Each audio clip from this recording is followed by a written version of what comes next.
Good, happy Thursday morning, April 14, 2022. I'm Riley King. Welcome to your Thursday morning edition of your morning news update right here on the Riley King Radio Network. Let's get started right now. First up, new DNC plan could threaten New Hampshire's first in the nation status. Let's take a listen to that video from WMUR News 9.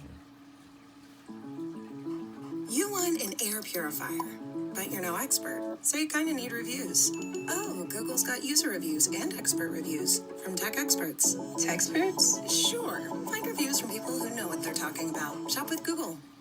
As we know, New Hampshire currently holds the first in the nation presidential primary, followed by other early states such as Nevada and South Carolina.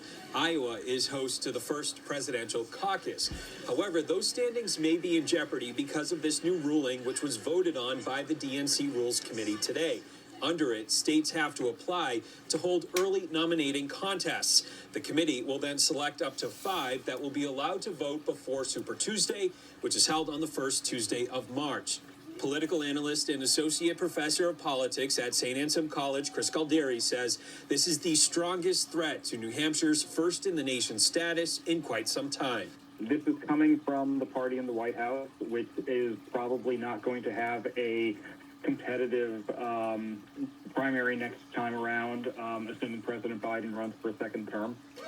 The incumbent president did not do well in New Hampshire at all last time around, and in fact didn't need New Hampshire to win the nomination. He came in 5th here, but still won the nomination and the presidency. And this is coming at a time where New Hampshire's great institutional protector of the primary, Bill Gardner, has left the position of Secretary of State. So I think, New Hampshire has a lot of work to do if it wants to keep its first in the nation status. Tonight, Senator Maggie Hassan tweeting her reaction, writing, quote, New Hampshire has held the first in the nation primary for over 100 years, and that's not going to change. We've defended our primary before, and we'll do it again. So here's how the process will work. State Democratic parties have to notify the DNC Rules Committee by June 3rd if they want to be one of the early spots. Later that month, state parties will make their pitches to the Rules Committee. The Rules Committee will then make its decision in July, and then the full party committee will approve the calendar in either August or September. Now, minutes ago, we received a statement from the State Democratic Party Executive Director, Troy Price, that says in part, quote, what took place at today's RBC meeting is no different than what's happened in previous years. It goes on to say New Hampshire has a great story to tell, and we look forward to sharing that in the coming weeks and months. But make no mistake, New Hampshire will retain its first in the nation primary. Now, it's also important to note New Hampshire has a law on the books that requires it to hold the first in the nation primary. It also allows the Secretary of State to move that primary in order to preserve it. Now, then again, the Democratic delegation party could also refuse to seat our delegates at the convention. So it'll be very interesting to see how all of this will play out in the coming months ahead. And of course, we'll monitor it all every step of the way. Reporting live here in Concord, I'm Tim Callery, WMUR News 9. Okay, and there you go on that video and that report. Manchester ACER program receives $750,000 in federal funding. Let's take a listen to that video from WMUR News 9. So I'm bombing a house? Peep this. Give me your phone. You need to detonate that. Tonight, a big boost for a program meant to help children who have been exposed to violence. Manchester's Adverse Childhood Experiences Response Team has been awarded $750,000 federal dollars. ACER is made up of a police officer, a crisis service advocate, and a behavioral health professional. They're trained to respond as soon as police secure the scene. As police officers, our job is to protect the citizens we serve, and that job is most consequential in dealing with children. And so over the past 6 years or more, we've been able, through the ACER program, to successfully fill in that gap of services. The Manchester program is now used as a model across New Hampshire and the country. Okay, and there you go on that video and that report. Mask mandate on airlines and public transit extended. Let's take a listen to that video from WMUR News 9. Don't ditch those masks just yet. If you're flying over the next several weeks, you'll still need one. It doesn't bother me a bit. I think it's for the general safety of the public, so it's like, why not? Tonight, the Centers for Disease Control and Prevention is extending the nationwide mask mandate on planes and public transportation for another 2 weeks, now set to expire on May 3rd.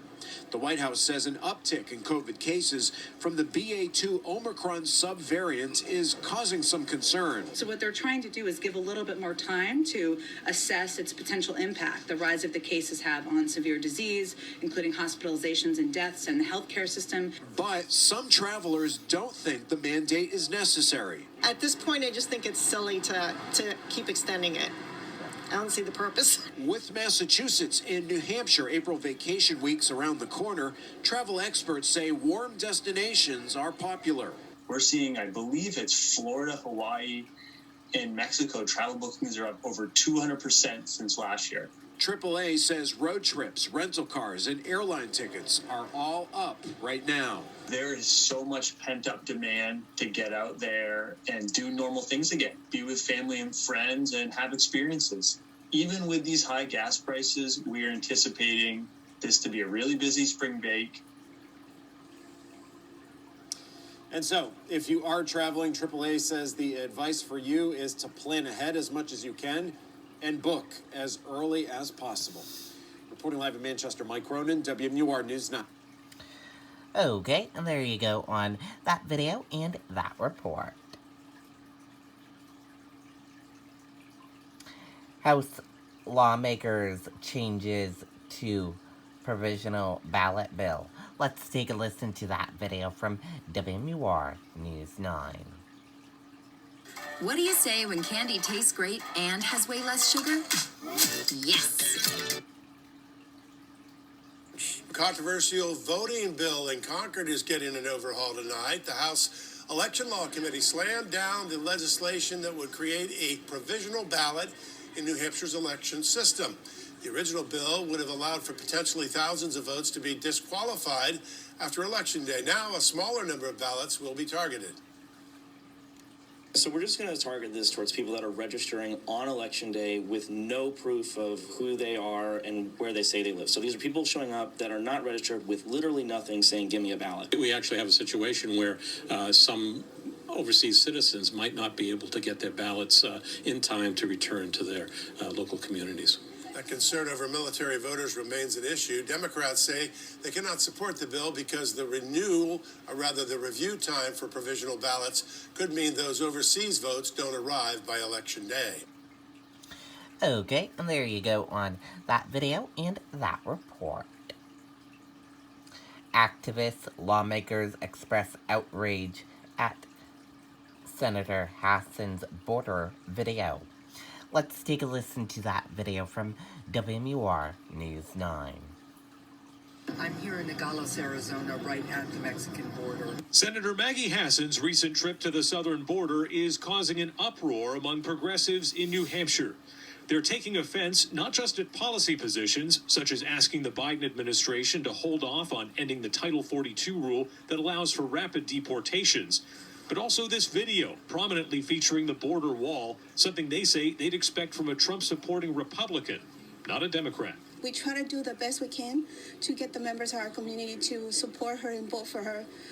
And what she did is like a slap in the face for my community. I'm disappointed. No, I'm beyond disappointed. I'm upset that she took the time to do this and to make a video out of it and to use us immigrants as political pawns for an election. The senator's office is not responding directly to the criticism, but did release a statement saying, quote, at the border, Senator Hassan heard directly from law enforcement about the urgent need for additional resources, including personnel, technology, and in some places, physical barriers to address an expected increase in border crossings.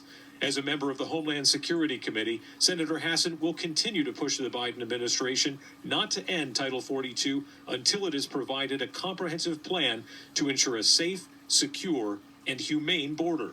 Latino activists and lawmakers say they want a face-to-face meeting with Senator Hassan to discuss their concerns. But we want the senator to meet with us personally, and maybe we can bring some of those asylum seekers that are here, that they can tell their story and put a human face that she really totally ignored by going to the border and just interviewing one side of the fence. Adam Sexton, WMUR News 9. Okay, and there you go on that video and that report.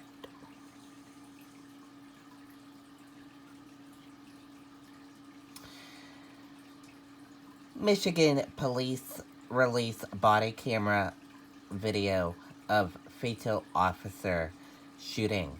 Let's take a listen to that video from ABC News. When you join IHOP's new rewards program, the International Bank of Pancakes, and start stacking pan coins toward free food, you get a smile on your plate. Download the app and join the rewards program today. Graphic videos released late today showing the deadly police shooting of a black man following a traffic stop in Michigan. Video now showing an officer on top of the driver during a struggle. The officer then pulling out his gun and firing. Here's Steve Osensami.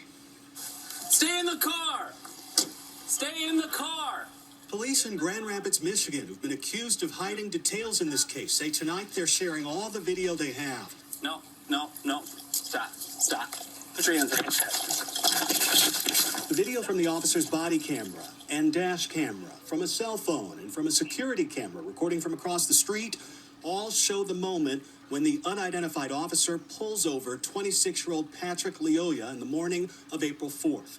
What started with a license plate that wasn't registered to the vehicle turned into a struggle when the 26-year-old tried to run and then fought with this police officer in front of witnesses and cameras. Stop! You see them struggle over the officer's stun gun even as the officer fires it.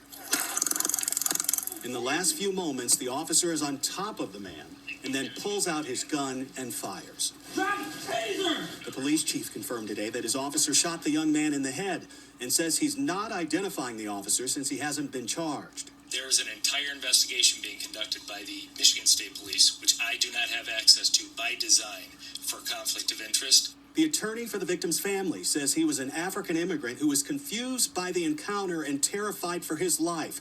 We demand that the officer who killed Patrick not only be terminated, but be arrested and prosecuted.